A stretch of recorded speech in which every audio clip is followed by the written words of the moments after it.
Got a collection of papers up here. Homeschoolers can often feel isolated from the issues they face that public school students often face. Although it's likely that the majority of us have dealt with bad experiences involving public schools in the past. If you know a public school student, chances are you've heard them complaining about public schools or telling you how lucky you are to be homeschooled. And yeah, they might just be doing what kids do, whine, but sometimes their points are surprisingly valid. Public schools certainly need improvement, and the positives of carrying out various changes undeniably outweigh the negatives.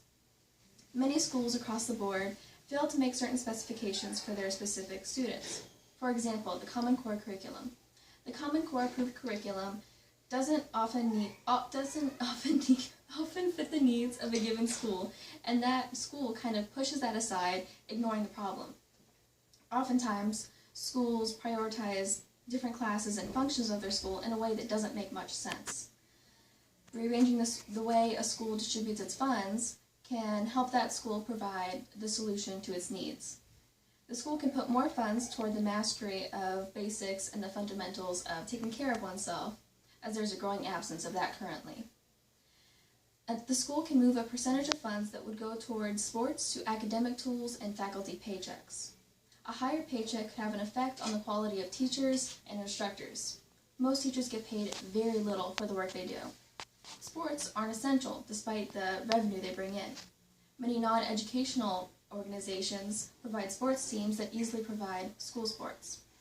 Solving the unbalanced distribution of funds is easy, but things like sports bring in money for sponsors and give the school a good name.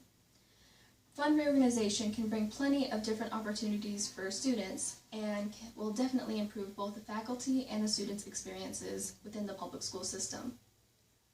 Giving the community an opportunity to have more control over the local education has benefits as well. Currently, schools don't give much thought into what the locals personally want.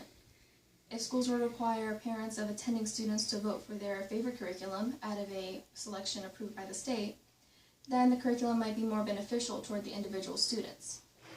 An easy way to meet the local people's standards would be to require parents of prospective students to vote for which extracurriculars to hold at the school. An easy way to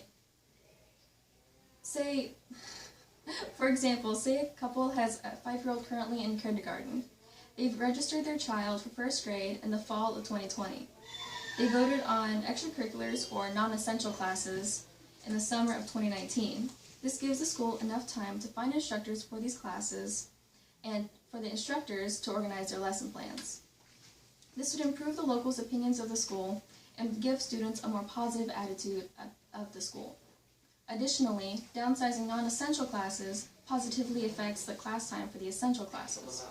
Because of the amount of classes in an average student's day, the class time gets cut down, which in turn causes the homework to go up.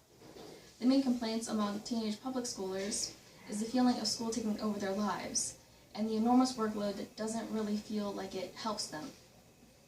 Most high school students take 7 or 8 classes a day. Without non-essential classes, the average schedule goes down to about 5. This shift opens up the possibility for longer classes, or a later start time. A 6-period schedule can start at 9:30 a.m. and end at 3 p.m. Longer and fewer classes means that the students have less homework to do and can get more sleep.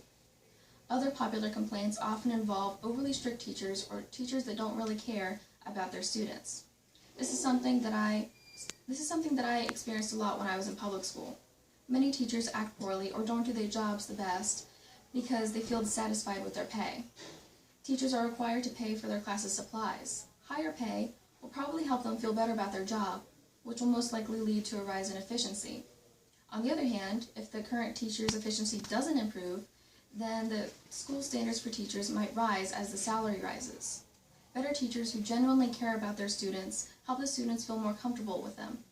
Personally, every class I've truly enjoyed has been taught by a friendly teacher who seemed to enjoy their job.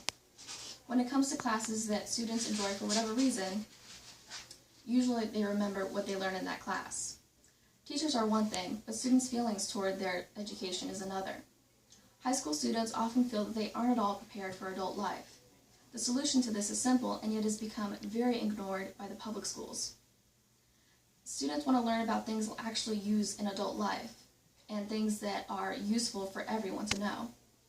Classes like home economics, workshop, budgeting, or finance have slowly started to disappear from school rosters.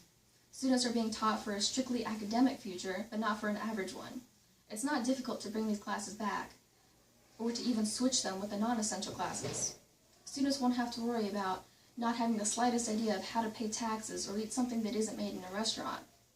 In addition, many students struggle with their teachers telling them that they need to do things in a certain way or become a certain person.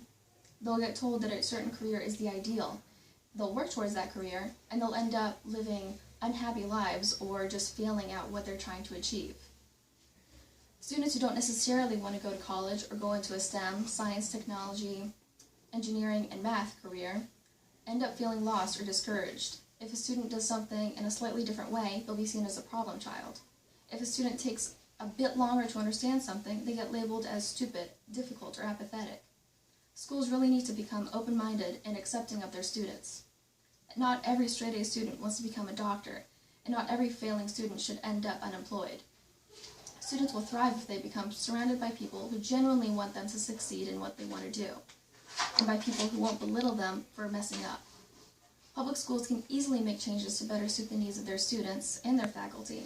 It might take some time, but they'll definitely have a positive outcome. A school's top priority should always be their students, and yet it doesn't always seem that way. If U.S. public schools take a step to improve their individual schools, it may not mean homeschool students will suddenly enroll, but it does mean that the students already enrolled will have a much better experience.